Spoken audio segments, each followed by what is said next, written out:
Let's start with the first one, a mistake many people think is just a normal part of aging, but is actually a silent threat to senior independence. Mistake number one, thinking a daily walk is all you need to stay fit. Now, don't get me wrong, walking is fantastic. It's wonderful for your heart and mind, but it's just one piece of the fitness puzzle. The mistake is neglecting strength and balance training. As we age, we all naturally lose some muscle mass. It's a condition called sarcopenia. Without regular strength training, this process speeds up, making you weaker and your bones less dense, which increases the risk of osteoporosis. But here's where it gets really serious. This loss of strength, combined with a natural decline in balance, dramatically increases your risk of falling. And falls are a leading cause of injuries and hospital stays for seniors. Think about what that means. It's not just about a broken bone. A single fall can steal your independence in an instant. It can threaten your ability to live in your own home, drive your car, play with your grandkids, or enjoy your favorite hobbies. This often creates a cycle of fear where you become scared to move, which only makes you weaker and even more likely to fall. It's a slow fading of the life you've built, where the joy of being capable and self-reliant is replaced by anxiety. But you can absolutely fight back. And it's simpler than you might think. The fix is to bring strength and balance exercises into your routine 2 or 3 times a week. You don't need a gym. You can use your own body weight for exercises like chair squats or wall push-ups. Inexpensive resistance bands are great for building muscle. Activities like Tai Chi are incredible for improving your balance and stability. Research shows that even for people with existing health issues, a gentle but consistent strength program is both safe and effective. Remember, every time you lift a grocery bag, stand up from a chair, or climb stairs, you're using your strength. Protecting it is protecting your freedom. Mistake number 2 is underestimating water and good nutrition. Next up is a habit that feels completely harmless but can slowly cloud your mind and drain your energy. This is the second mistake, not taking hydration and nutrition seriously enough. As we get older, our sense of thirst can fade. You might not feel thirsty, so you just don't drink as much. This can lead to a state of chronic low-grade dehydration that many seniors live with every day. You might chalk up the symptoms to just getting older. That nagging fatigue, the brain fog, trouble concentrating. It's easy to assume it's all part of the deal, but often it's your body just asking for water. Studies show that even mild dehydration can hurt cognitive functions like attention and memory. In some cases, the confusion from dehydration can even be mistaken for early signs of dementia. At the same time, our nutritional needs change. Our metabolism might slow down, but our need for key nutrients like calcium, vitamin D, and B vitamins goes up. It becomes all too easy to rely on convenient processed foods that are loaded with salt, sugar, and unhealthy fats. These nutritional gaps can lead to weakness and a less effective immune system, and can contribute to chronic conditions like heart disease and diabetes. The fix here is both simple and incredibly powerful. First, make water your go-to drink. Don't wait until you feel thirsty. Aim to sip consistently all day, shooting for around 8 glasses. Keep a water bottle with you as a constant visual reminder. If water feels boring, try infusing it with lemon, cucumber, or mint. Second, think of food as fuel for a joyful life. Focus on a diet filled with whole foods, colorful fruits and vegetables, lean proteins, and whole grains. These foods give your body the vitamins and minerals it's craving to keep your energy up and fight off illness. Cutting back on salt, extra sugar, and saturated fats can make a huge difference in how you feel day to day. A quick chat with a nutritionist can also give you personalized advice to make sure you're getting exactly what your body needs. Mistake number 3, ignoring the small stuff and skipping checkups. All right, let's talk about our third mistake. It's a mindset that is so incredibly common, dismissing the small stuff as a normal part of getting older, and because of that, skipping important preventative checkups. Does this sound familiar? Your vision is a little blurrier and you think, well, everyone's eyes get worse with age. You find yourself asking people to repeat themselves more, but you brush it off, thinking, my hearing just isn't what it used to be. Maybe you ignore a new ache or pain, figuring it's just another senior moment. This is a dangerous way to think. When you dismiss these early warning signs, you're missing your body's signals for help.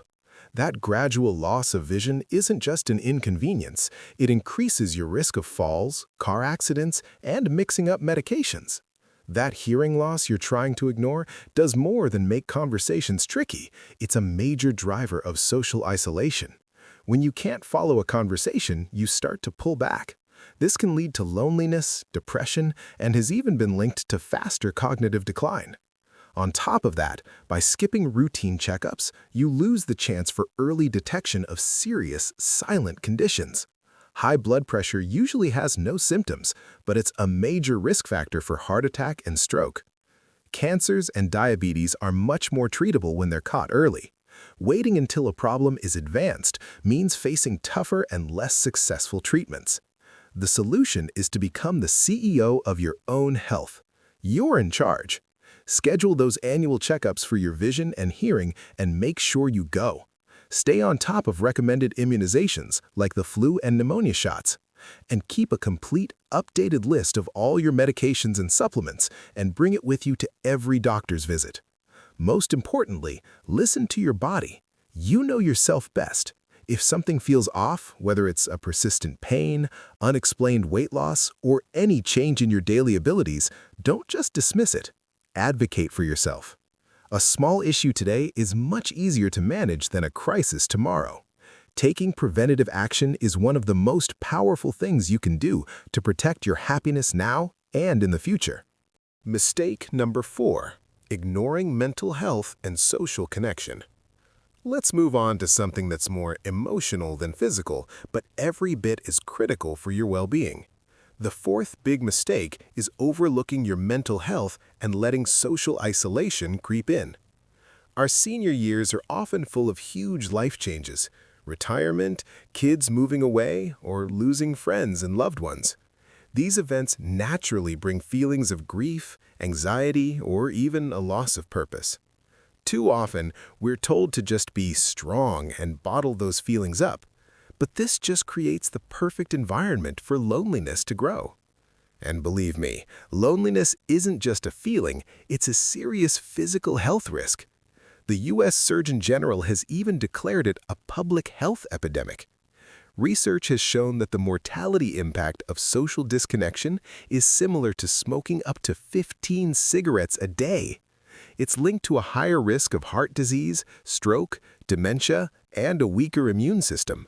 It slowly pushes the joy out of life, weakens your body, and can even speed up cognitive decline. This is often made worse by a stubborn sense of independence that stops us from asking for help. You've been self-reliant your whole life, and it can feel like a weakness to admit you're struggling or lonely. So the days get quieter, the phone calls become less frequent, and your world can start to feel smaller and a little grayer. The solution is to treat your social and mental health with the same priority as your physical health. You have to be proactive. Make a plan to connect with people, re-engage with old hobbies, or start new ones by joining a club, a book club, a walking group, a gardening society. Volunteer for a cause that matters to you. Take a class at a local community college. These activities give you structure, purpose, and automatic social time. And please hear this. Asking for help is a sign of incredible strength, not weakness. Talking to a therapist or counselor can give you the tools to navigate grief and big life changes. Even just being honest with family and friends about how you're feeling can lift a huge weight. Your happiness matters. Your joy is worth fighting for. Mistake number 5. Accepting poor sleep and a sedentary life as inevitable.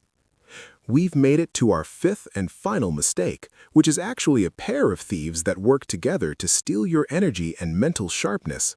Accepting poor sleep and a sedentary life as inevitable.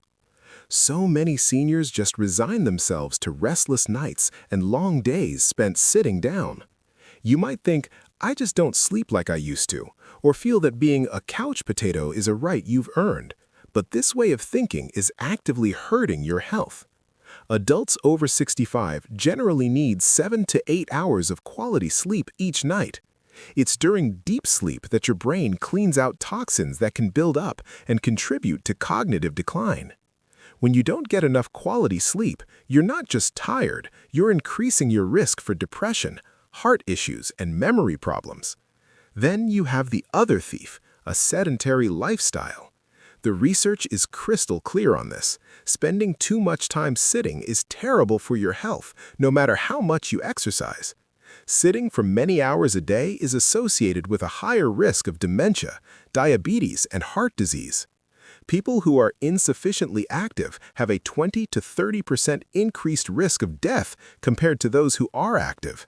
It weakens your muscles and stiffens your joints, paving the way for the mobility loss we talked about earlier. The fix is a powerful 1-2 punch. First, reclaim your nights. Create a relaxing bedtime routine. Make your bedroom a sanctuary for sleep. Keep it cool, dark, and quiet. Try to avoid caffeine and big meals late in the evening, and turn off screens like TVs and tablets at least an hour before bed. Second, break the spell of the chair. You don't have to run a marathon. The key is simply to move more often. A great rule of thumb is the 30-minute rule. For every 30 minutes you're sitting, get up and move for a minute or two. Stretch, walk around the room, do a few simple chores. Some studies have even shown that reducing your inactive time by just 30 minutes a day may lead to a meaningful reduction in mortality risk. These little bursts of activity really add up, keeping your metabolism going, your muscles engaged, and your body strong. If this video gave you some hope or a new idea to try, please give it a thumbs up and subscribe to our channel for more tips on living a healthier, happier life at any age. Most importantly, share this video with a friend, a neighbor, or a family member. This is information that could truly change someone's life for the better. Thanks for watching, and be well.